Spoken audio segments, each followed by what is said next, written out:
La Biblia es un libro de vida, y esta vida es una persona viviente, el Cristo maravilloso y todo inclusivo.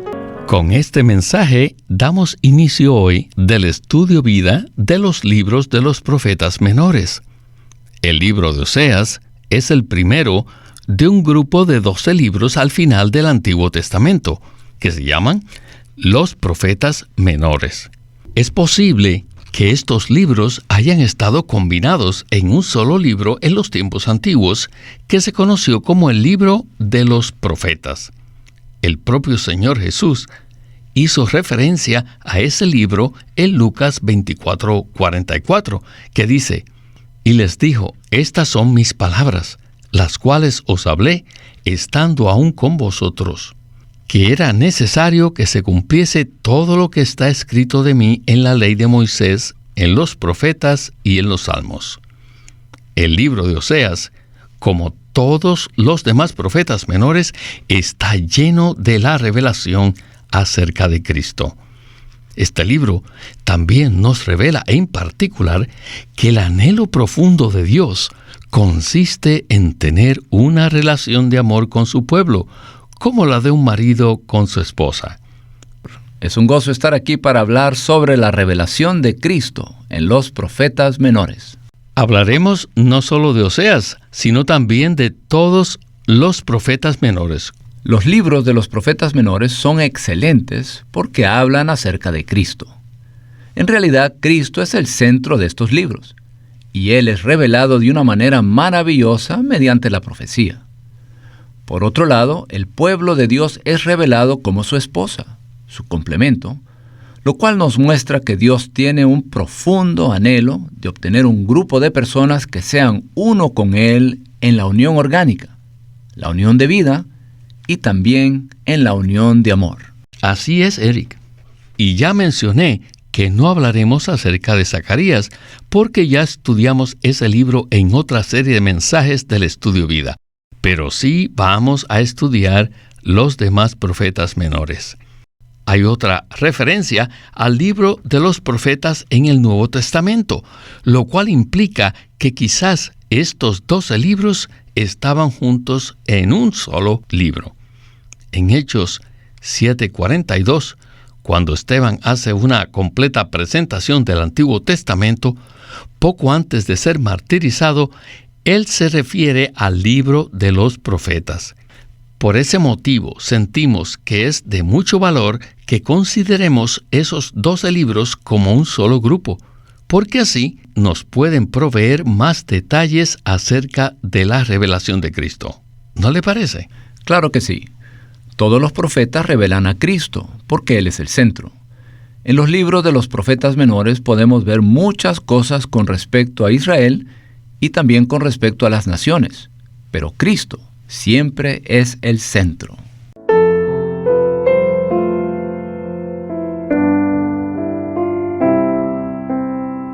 The minor prophets are composed of 12 books. Los profetas menores están compuestos de 12 libros, desde Oseas a Malaquías. En los tiempos antiguos, estos libros podían haber sido considerados como un solo libro, el libro de los profetas.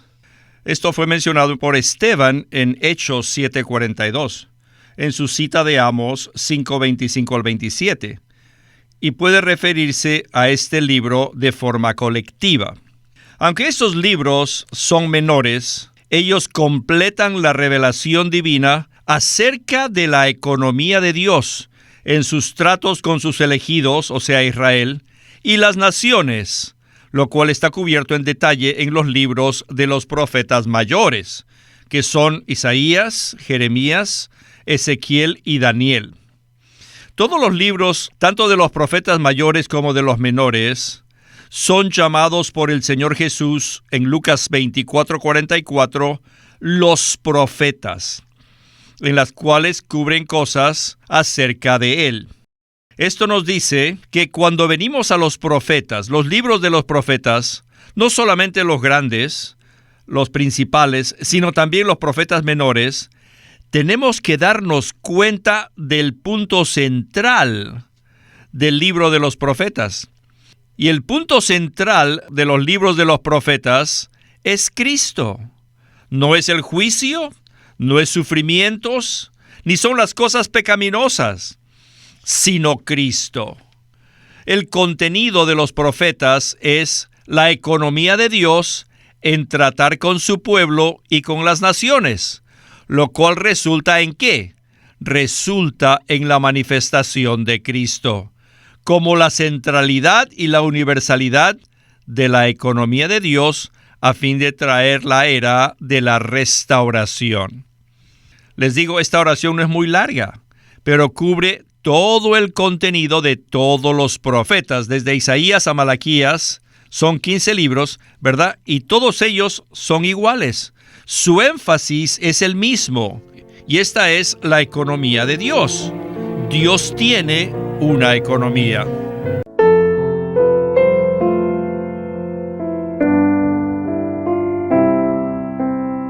Ya sea que estemos considerando los profetas mayores, es decir, Isaías, Jeremías, Ezequiel y Daniel, o que consideremos los profetas menores, veremos que estos libros hablan acerca del juicio, los pecados y los sufrimientos de Israel. Pero, aunque aparentemente esto parece predominar en sus escritos, no son el punto central. ¿Qué tal entonces si usted nos desarrolla este pensamiento un poco más? Como dijo el hermano Lee, el punto central en los libros de los profetas, e incluso en toda la Biblia, es Cristo en la economía de Dios. En los libros de los profetas menores podemos ver dicha economía, la cual es el plan de Dios, o su arreglo administrativo, de impartirse a sí mismo en Cristo, como Espíritu, en todo su pueblo escogido y redimido, para que Él pueda saturarlos y empaparlos por completo consigo mismo. El resultado de esta impartición de Dios en su economía es que Cristo llegue a ser la centralidad y universalidad de su pueblo, es decir, que Cristo llegue a ser el todo y en todos. Finalmente, este Cristo que actualmente está escondido y que no puede ser visto por los ojos de la gente del mundo, será manifestado al final de esta era para introducir un tiempo de restauración. Todos los profetas hablan acerca de este tiempo de restauración, el cual será introducido mediante la manifestación de Cristo. Por consiguiente, el verdadero enfoque de los libros de los profetas no es el juicio, ni los pecados de Israel, ni los sufrimientos del pueblo de Dios bajo el castigo de las naciones, sino la economía de Dios, la cual consiste en hacer de Cristo el todo y en todos. El hermano Lee mencionó una frase que prácticamente resume el mensaje central de todos los libros de los profetas. Por eso quisiera repetir esa frase, porque es muy exacta y concisa en el uso de las palabras y a la vez transmite un gran contenido. Dice así: el contenido de los profetas menores incluye la economía de Dios en su amorosa disciplina a Israel y a las naciones, lo cual tiene como resultado la manifestación de Cristo como la centralidad y universalidad de la economía de Dios para introducir la era de la restauración. Esto siempre ha sido el centro del deseo del corazón de Dios, ¿verdad? Claro que sí, y todavía lo es. Dios todavía está observando y administrando el mundo entero, incluyendo la situación de Israel en el Medio Oriente y todas las naciones de la tierra, con el propósito de introducir la manifestación de Cristo como centralidad y universalidad de la economía de Dios. De esta forma, la era de la restauración, es decir, el milenio, podrá ser introducida para que a la postre se manifiesten los cielos nuevos y la tierra nueva, con la nueva Jerusalén. Este es realmente el enfoque de toda la Biblia. Así es. Bueno, quisiera ahora tomar un par de minutos para ver unos puntos claves acerca de los profetas menores, y para eso quiero leer algunos versículos que nos servirán para los siguientes mensajes. En Amós 4:12 dice: Por tanto, esto voy a hacer contigo, oh Israel, y puesto que te he de hacer esto, prepárate para venir al encuentro de tu Dios, oh Israel. Otro punto crucial se encuentra en Miqueas 7:18, que dice: ¿Qué Dios hay como tú, que perdona la iniquidad y pasa por alto la transgresión del remanente de su heredad? No retiene para siempre su enojo, porque se deleita en la benevolencia amorosa. Además, en Joel 2:28 al 32, dice lo siguiente: Y después de esto, derramaré mi espíritu sobre toda carne, y vuestros hijos y vuestras hijas profetizarán. Vuestros ancianos soñarán sueños, y vuestros jóvenes verán visiones. Y de cierto, sobre los esclavos y sobre las esclavas en aquellos días derramaré mi espíritu.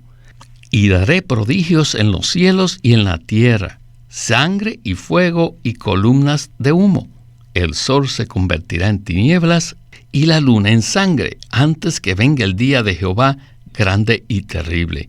Y todo aquel que invoque el nombre de Jehová será salvo, porque en el monte de Sión y en Jerusalén habrá escape, como ha dicho Jehová, incluso para el remanente al cual Jehová llame.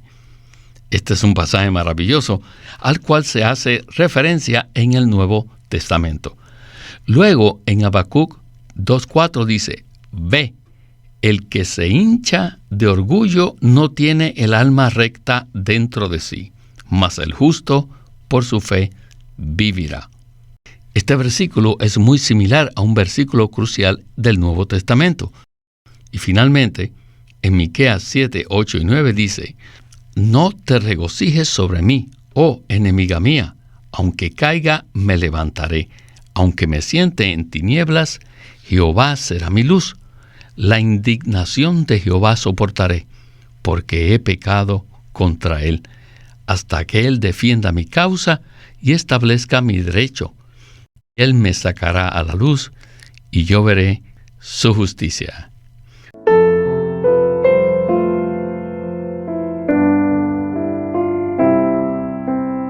Now, some crucial points. Ahora, los profetas menores. Hay algunos puntos cruciales como estos. Escuchen. Prepare to meet your God. Prepárate para venir al encuentro de tu Dios. En toda la Biblia, de los 66 libros, no hay otro versículo que nos diga: prepárate para venir al encuentro de tu Dios.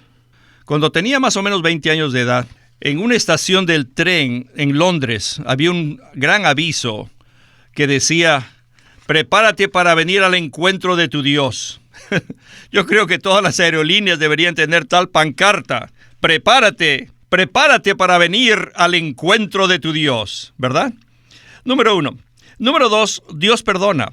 Este libro habla acerca del perdón en diferentes maneras. Dios perdona nuestra iniquidad y pasa por alto nuestra transgresión, pisoteando nuestras iniquidades bajo sus pies y echando fuera nuestras iniquidades en las profundidades del mar. Todos nuestros pecados. Número 3, el derramamiento del Espíritu en el día de Pentecostés. Este derramamiento inició la vida de iglesia y fue profetizada en Joel, quien profetizó entre los profetas menores. Esto fue una gran cosa en todo el universo, ¿verdad? Entonces, número 4, el justo vivirá por su fe. El justo tendrá vida y vivirá por fe. Y esto también es profetizado en los profetas menores. No piensen que Pablo inició que el justo viviría por fe. No, Pablo solamente citó a uno de los profetas menores quien profetizó esto. Además, número 5, Dios es luz. Ustedes saben que cuando el Señor Jesús vino, Él nos dijo: yo soy la luz del mundo. Nosotros consideramos que esto es algo muy, muy maravilloso, pero en el Antiguo Testamento, en los profetas menores, fue profetizado que Dios es luz para nosotros. Dios es luz a su pueblo e introduce su pueblo a esta luz. Así que estos son algunos puntos particulares y cruciales en los profetas menores. Que estos puntos son extraordinarios porque son como unas pepitas de oro que aparecen a lo largo del Nuevo Testamento. ¿Qué nos puede usted comentar acerca de estos puntos? Estos puntos me recuerdan la predicación del Evangelio. El primer punto es estar preparados para encontrarnos con el Señor. Esta palabra fue hablada en el contexto de venir a juzgar a las personas. Pero el siguiente punto es verdaderamente maravilloso porque Dios está dispuesto a perdonar nuestras iniquidades. Él es el Dios perdonador, el Dios redentor, aquel que perdona nuestros pecados, pasa por alto nuestras transgresiones, las coloca bajo sus pies y echa nuestros pecados a lo profundo del mar. Estas son buenas nuevas. Nuestro Dios maravilloso es un Dios perdonador. Luego, Él derrama su Espíritu sobre toda carne para alcanzarnos e inspirarnos a creer en el Señor Jesús. Después que creemos, somos justificados por Dios y seremos como el justo que por su fe vivirá. En lugar de ser juzgados por Dios y morir, somos justificados por Dios y recibimos su vida divina para que podamos vivir por medio de esta vida. Obviamente, este es un punto maravilloso del Nuevo Testamento. El deseo de Dios es que obtengamos la vida eterna y que vivamos por fe. El último punto es que Dios es luz para nosotros y nos introduce en la luz. Él desea sacarnos de las tinieblas. Quiere que vivamos en Él como luz divina, que andemos en luz, que tengamos comunión con Él y que tengamos un vivir que esté absolutamente bajo la luz. Estos son unos puntos maravillosos que también podemos encontrar en el Nuevo Testamento como parte del Evangelio. Eso es muy cierto. Estos versículos fueron citados en diferentes momentos por 3 apóstoles del Nuevo Testamento: Pedro, Pablo y Juan. Pedro citó el pasaje de Joel el día de Pentecostés, que se refiere al derramamiento del Espíritu Santo. Pablo citó en Romanos 1:17 que el justo por la fe tendrá vida y vivirá. Además, Juan dice en 1 de Juan 1:5 que Dios es luz y que en Él no hay ningunas tinieblas. Por consiguiente, podemos afirmar que las semillas de la economía de Dios se encuentran todas en el Antiguo Testamento, ¿verdad? Eso es muy cierto. Todos estos puntos maravillosos son hechos reales a nosotros en el Nuevo Testamento. Hay otro punto maravilloso en el libro de Oseas, el cual veremos brevemente en el tercer segmento. Se trata de la relación entre Dios y su pueblo. El cuadro que nos presenta Oseas una y otra vez es que Dios es un marido y que anda en busca de su esposa. Desafortunadamente, en los tiempos de Oseas, la esposa de Dios, Israel, no había permanecido fiel. En el libro de Génesis hay una tipología de todo esto en el capítulo 2, versículos 21 y 22, que dice así: Entonces Jehová Dios hizo caer un sueño profundo sobre el hombre, y éste durmió. Y Dios tomó una de sus costillas y cerró la carne en su lugar. La costilla que Jehová Dios había tomado del hombre, edificó una mujer y la trajo al hombre. Estos 2 versículos de Génesis son una sombra del romance divino que aparece en toda la Biblia. Now, the central thought, God will judge the world. Ahora, el pensamiento central: Dios juzgará al mundo. No hay duda que estos 12 libros todo el tiempo hablan del juicio. Los pecadores deben prepararse para reunirse con Dios. Cristo, como aquel que es divino y eterno, viene a la tierra, y vino a la tierra para nacer como ser humano. Después entró en la muerte y la resurrección, y de allí, desde la muerte, empezó a extender la salvación de Dios a todas las naciones.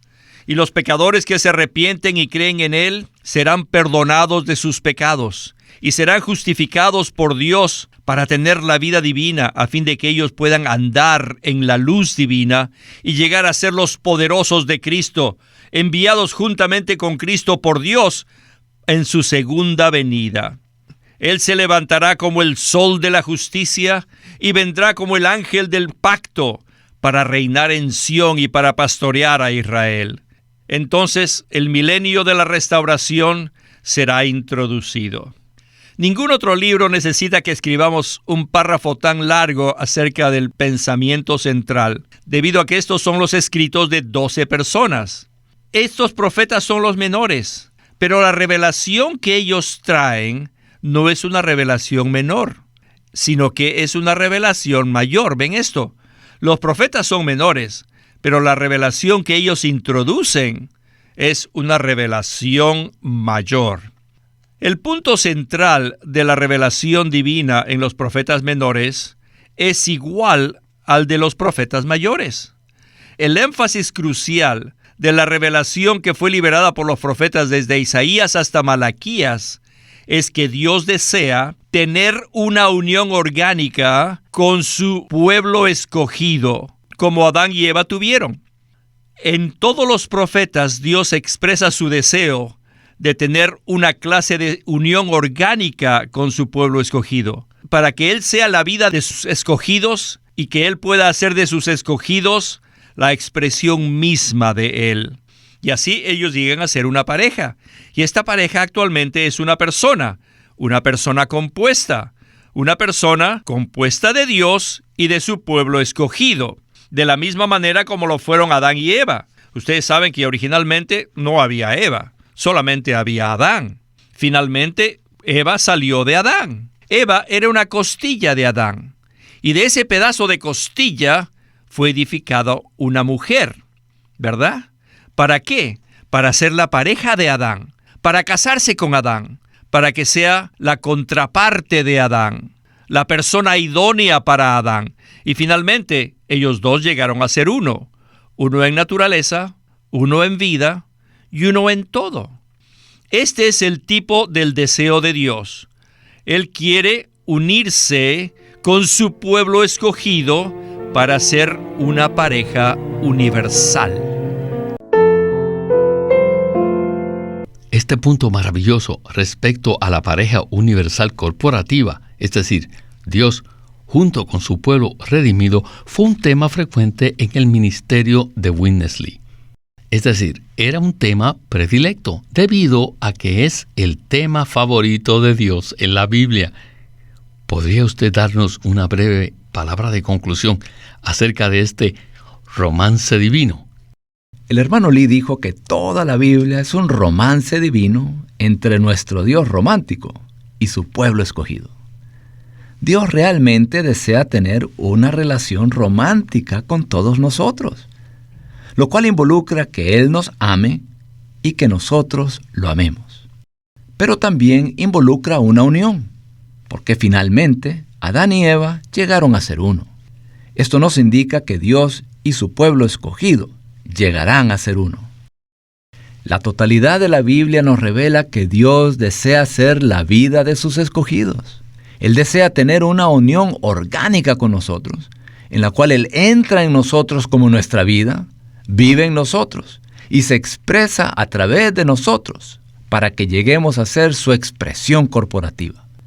El pueblo de Dios es una persona corporativa que se ha hecho uno con Él para estar unidos en vida, mezclados en naturaleza e incorporados juntamente a fin de ser una entidad corporativa, una pareja universal, el marido y la esposa.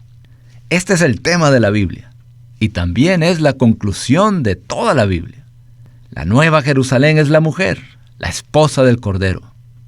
Dios y su pueblo llegan a ser una pareja. Al final del libro de Apocalipsis dice, el Espíritu y la novia dicen, ven.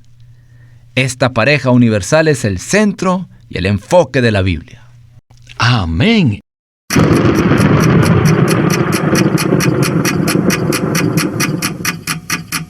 El Vigilante.